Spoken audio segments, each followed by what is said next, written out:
오늘부터 스가랴서를 봅니다. 상황과 환경이 우리의 신앙을 지배할 수는 없습니다. 그러니까 우리의 신앙이 우리가 어떤 상황에 놓이고 어떤 배경을 가지고 있느냐에 따라서 좌지우지 될 수 없다라고 하는 것입니다. 이런 것들은 상황과 환경이라고 표현을 하면 굉장히 좀 두리뭉실한 그러한 표현일 것 같습니다. 조금 더 구체적으로 말하면 오늘 내가 살아가야 되는 오늘의 일정들이 어저께 내가 들었던 말들이 오늘 나의 감정과 생각들이 우리의 신앙을 좌지우지해서는 안 된다. 그러니까 그렇게 우리가 들었던 말들이나 오늘 우리가 해야 되는 일들, 정말 우리의 삶과 아주 직접적으로 관련되어 있는 것들이 우리의 신앙을 끌어가는 견인차 역할을 해서는 안 된다라고 하는 것입니다. 도리어 우리의 신앙을 이끌어가고 우리의 신앙이 든든히 세워지기는 오직 하나님의 열심, 우리를 인도하여 주시는 하나님의 은혜가 우리의 신앙을 이끌어가는 견인차가 되어야 하는 것이죠. 스가랴서는 이제 구약의 끝에서 두 번째 책입니다. 구약의 끝 부분을 가면 성경들이 굉장히 얇습니다. 찾기도 좀 어렵죠.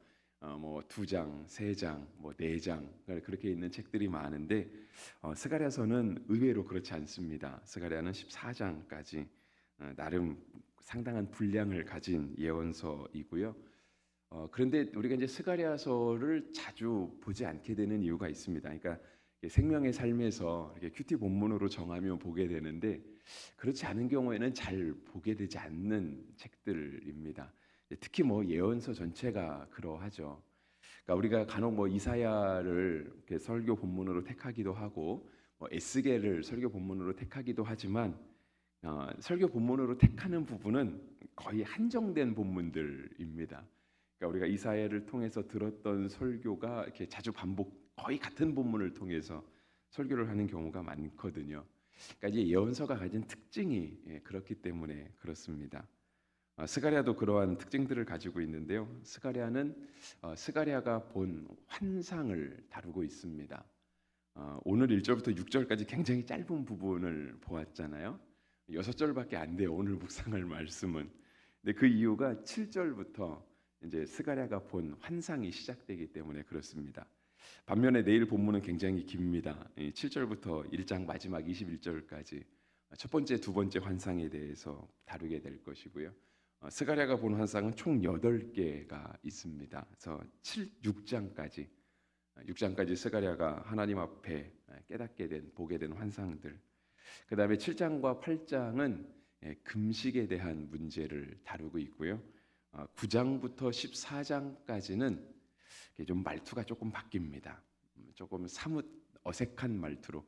그러니까 7장부터 8장까지 딱 끊어지는 말투가 조금 일관된 말투라고 한다면 9장부터 14장까지는 마치 다른 사람이 말하고 있는 것 같은 그런 느낌을 주는 그런 어조로 기록된 예루살렘의 구원과 회복에 대해서 이야기하고 있습니다. 그래서 오늘 본 1절부터 6절까지 말씀은요, 이렇게 스가랴서의 전체적인 서론에 해당하는 말씀입니다. 한마디로 요약하면 여호와께로 돌아오라입니다. 3절에 기록되어 있잖아요. 너희는 여호와께로 돌아오라.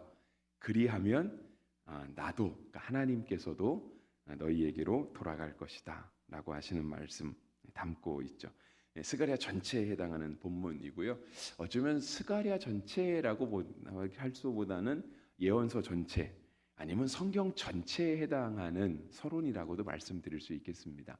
우리가 언제든지 주님께로 가면, 우리가 주님께 가려고 하면 주님은 늘 우리에게 먼저 다가오시는 하나님이시죠.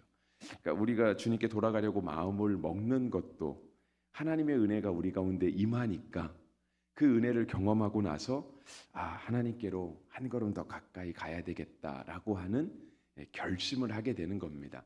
그러니까 어쩌면 나의 어떤 결단, 어떤 나의 의지로 하나님께 간다기보다는 하나님의 은혜가 먼저 나에게 느껴지는 거예요.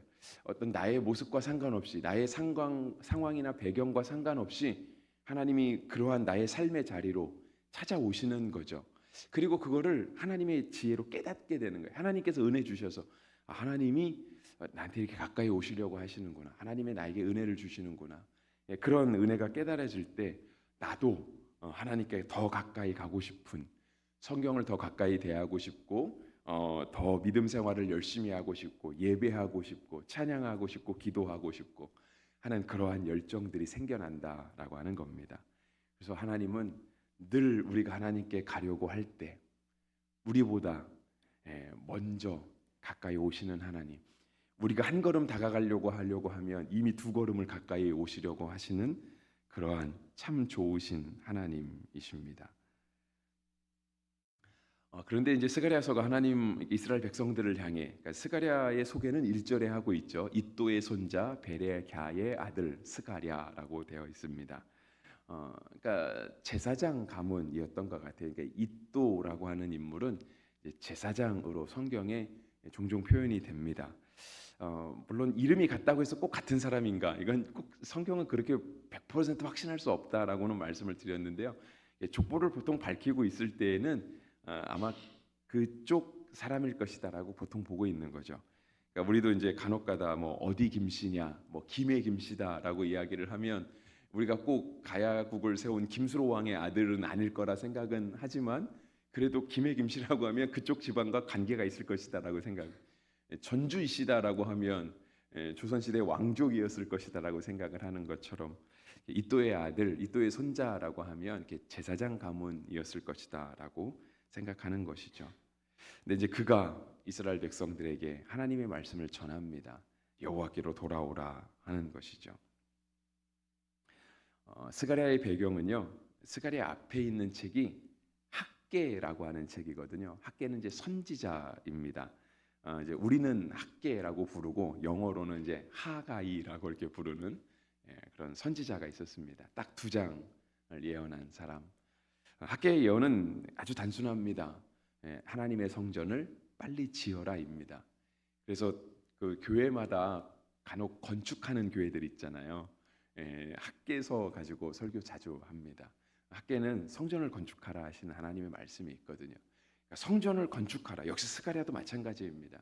성전 건축을 독려하는 내용이거든요. 그러니까 성전 건축을 독려한다는 얘기는 성전 건축이 중단되었다라고 하는 뜻입니다. 그러니까 성전이 세워져야 하는데 세워져야 될 성전이 세워지지 않고 있다. 그러니까 하나님께서 하나님의 사람들을 보내서 성전을 세우라 하는 거죠. 표면적인 말씀은 물리적인 성전을 세우라 하는 것입니다. 눈에 보이는 성전, 겉으로 보이는 성전을 세워라 하는 거죠. 근데 그 마음, 그 가운데 담긴 뜻은 그렇죠? 건물이 교회는 아니잖아요. 물론 교회 건물도 교회라고 말할 수 있지만 정말 참된 교회는 건물의 교회가 아니라 하나님이 거하시는, 성령이 거하시는 우리의 각 사람, 우리 각 심령이 하나님 앞에 교회이잖아요. 성전을 건축하란 말씀은 하나님 앞에 살아가는 우리의 믿음을 다시 새롭게 해라. 무너진 우리의 예배를 다시 세우고, 무너진 우리의 믿음 생활, 무너진 우리의 어떤 기도 생활, 어떤 봉사의 삶들을, 전도의 삶들을 다시금 정립해 가라 하시는 의미가 성전을 세우라 하는 그 뜻에 담겨 있는 겁니다. 근데 이제 표면적으로는 이제 물리적인 성전을 세워라 하는 뜻이라고 했으니까요. 이스라엘 백성들이 포로 생활하다가 돌아왔습니다. 그러니까 이제 여기서 세워지는 성전은 2번째 성전, 그러니까 제2성전이라고 이야기를 하거든요. 이스라엘 나라가 멸망했습니다. 멸망해서 다 포로로 잡혀갔어요. 그리고 한 70년 정도의 시간을 포로 생활을 했습니다. 꼭 정확하게 70년은 아니고요. 대략 70년이라고 볼 수 있습니다.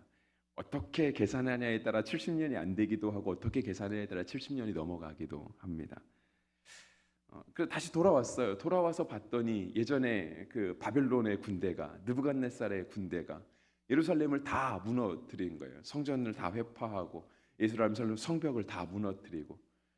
근데 이 사람들이 무너진 성전과 무너진 도시를 다시 재건하기에는 이 정복자들이 모든 좋은 것을 다 빼앗아 간 거죠. 뭐 물자만 뺏어간 것이 아니라 지혜로운 사람들까지도, 그러니까 이스라엘의 지도자들에 해당하는 사람들까지도 다 포로로 잡아간 겁니다. 그러니까 그냥 일반 서민들, 그냥 일반 백성들, 힘없는 백성들만 예루살렘 성에 남게 된 거예요. 그러니까 이 백성들에게 성전이 주어지고 완벽하게 지어진 성벽이 있어도 그들이 올바른 삶을 살아가기에 좀 부족함이 있다. 왜냐하면 지도자가 없으니까, 그리고 물자가 없으니까 살아가기가 어려운데 무너진 성전에서 살아가기가 참 힘들었던 거죠. 그러니까 70년을 지나도 재건을 못하고 있었던 거예요. 다시 돌아와서 하나님께서 성벽을 쌓으라 하시고 성전을 지으라 하십니다. 처음에는 아주 은혜롭게 시작했습니다. 페르시아 황제가 도와줬거든요. 그리고 유능한 지도자들이 돌아왔습니다. 수룹바벨, 예수와 그런 사람들이 돌아왔습니다. 성전을 지어가려고 하는 그때에 갑자기 무너진 성전을 다시 재건한다고 하니까 주변의 반대가 심합니다. 우리도 그렇잖아요. 우리도 믿음 생활을 다시 시작하려고 하면 늘 그렇게 바쁜 일들이 있고 사탄의 시험들이 있잖아요. 여러분, 우리 청년은 이 시간이 없지만 학생들 없는데요.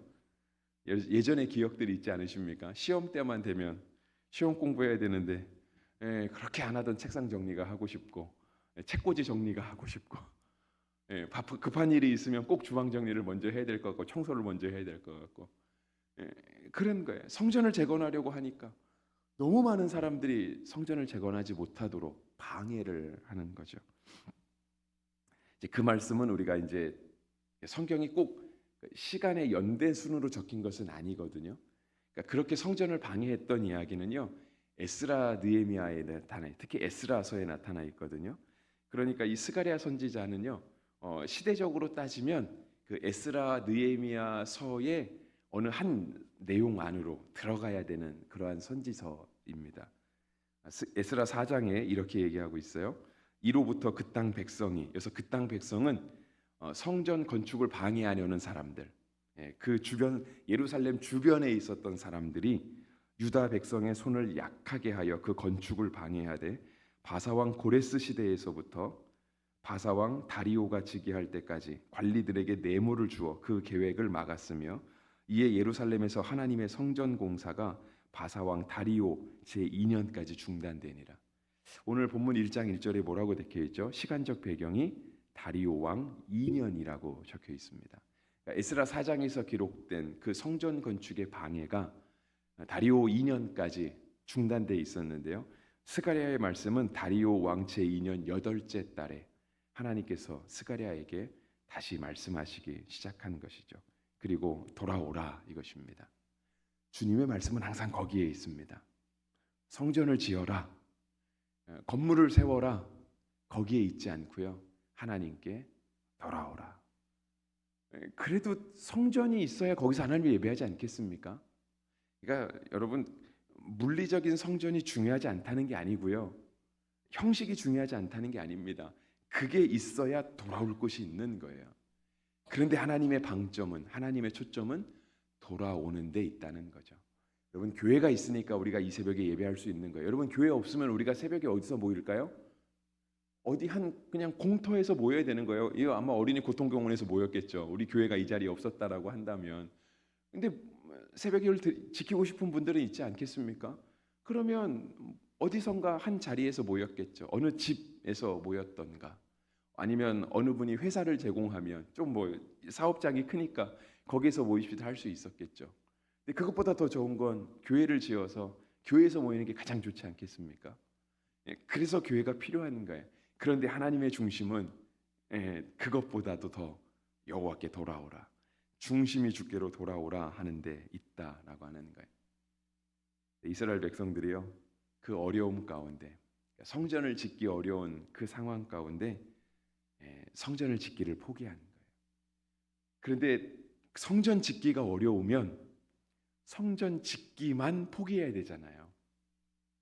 성전은 당장 어려워서 못 지을 수 있지만 그럼에도 불구하고 성전을 짓고자 하는 열정들조차 식어질 수는 없잖아요. 그런데 성전 짓기가 중단되니까 하나님께 돌아오려고 하는 그 열정까지도, 신앙의 중심까지도 무너지게 됐던 것이죠. 그래서 하나님께서 스가랴 선지자를 통해서 말씀하시는 거예요. 돌아오라, 돌아오라. 하나님께 돌아갈 수 있어야 그 하나님께 돌아간 마음으로 성전을 지을 때 그 성전이 온전해지는 거예요. 하나님은 우리가 돌아오든 안 돌아오든 신경 안 써. 그냥 성전만 지으면 돼. 하나님은 우리의 중심을 보지 않으셔. 그냥 예배만 드리면 돼. 하나님 뭐 우리가 보든 봉사하든 뭐 하든 신경 안 써요. 그냥 하나님께 헌금만 드리면 돼. 하나님은 그 신앙을 결코 옳다 말씀하지 않으시고요. 하나님은 그런 예배를 받지 않으시죠. 우리가 설령 예배당이 없다 할지라도 어느 곳에서든지 주께로 돌아오려고 하는 그 마음 가지고 그 신앙의 올바른 중심을 가지고 하나님을 예배하려 할 때 그때 우리 손으로 지은 이 교회 건물 가운데 그때 우리 손으로 드리는 봉사 가운데 그때 정말 미련한 것으로 드리는 우리의 전도 가운데 하나님이 역사하시고 하나님이 임재하시는 것이죠. 시편 126편의 말씀을 잠깐 읽어드리고 마치려고 해요. 시편 126편 먼저 제가 읽어드릴게요. 1절부터 3절에 이런 말씀이 있습니다. 여호와께서 시온의 포로를 돌려보내실 때에 우리는 꿈꾸는 것 같았도다. 그때 우리의 입에는 웃음이 가득하고 우리의 혀에는 찬양이 찼었도다. 그때의 문나라 가운데에서 말하기를 여호와께서 그들을 위하여 큰 일을 행하셨다 하였도다. 여호와께서 우리를 위하여 큰 일을 행하셨으니 우리는 기쁘도다. 시편 126편은요. 그 1절에 있는 것 말씀처럼 여호와께서 포로를 다시 돌려보내실 때 우리는 마치 꿈꾸는 것 같았도다라고 얘기를 하는 거예요. 포로된 땅에서 70년 만에 다시 돌아오는데 그때의 감격은 말로 다 표현할 수 없었다. 마치 꿈꾸는 것 같아. 이게 꿈이야 생시야. 나 좀 꼬집어봐라고 말할 정도로 그 포로에서 돌아오는 백성들의 마음이 너무 좋았다는 거예요. 그래서 그들의 입에는 웃음이 가득했었고 우리의 혀에는 찬양이 찼었도다. 그리고 주변 나라 사람들은 말하기를 여호와께서 이스라엘 백성들 가운데 정말 크고 놀라운 일들을 행하셨다. 아주 위대한 일들을 행하셨다라고 다 이구동성으로 말했다라고 하는 거예요. 그리고 이스라엘 백성들도 여호와께서 우리를 위하여 큰 일을 행하셨으니 우리는 기쁘도다라고 고백했다는 거죠. 그렇게 고백했던 사람들이 주변에 방해가 있을 때 너무 오랜 시간 지나지 않아서 여호와께 돌아가기를 잊어버렸다라고 하는 거예요. 근데 시편 126편은 그렇게 끝나지 않습니다. 시편 126편은 이렇게 끝납니다. 5절과 6절 굉장히 짧은 시편이에요. 6절까지밖에 없는 성경인데요. 눈물을 흘리며 씨를 뿌리는 자는 기쁨으로 거두리로다. 울며 씨를 뿌리러 나가는 자는 반드시 기쁨으로 그 곡식단을 가지고 돌아오리로다. 시편 기자는 알았던 것 같아요. 우리를 기쁘게 꿈꾸는 것 같이 돌아오는 이스라엘 백성이지만 그 삶에 울며 씨를 뿌리는 현실이 있다라는 것, 그러한 삶의 자리가 있다라고 하는 것을 시편에 기록한 사람은 알고 있는 거죠. 그래서 말하는 거예요. 울며 씨를 뿌려야 한다. 울더라도 씨를 뿌려야 한다. 울며 씨를 뿌리는 믿음과 용기가 있어야 한다. 근데 그렇게 할 때 하나님께서 우리에게 반드시 기쁨으로 그 곡식단을 가지고 돌아오게 하시는 그런 하나님의 놀라운 은혜를 베풀 것이다. 우리가 주께로 돌아가려고 하면 주님은 이미 우리보다 두 걸음 앞서서 우리를 향해 찾아오시는 하나님이시다라고 말하고 있는 것이죠. 울더라도 씨를 뿌릴 수 있는 용기가 우리에게 있게 되기를 바랍니다. 그리고 하나님께서 우리를 도우시고 인도하셔서 기쁨으로 단을 거두게 하시는 놀라운 은혜가 있기를 주의 이름으로 축복합니다.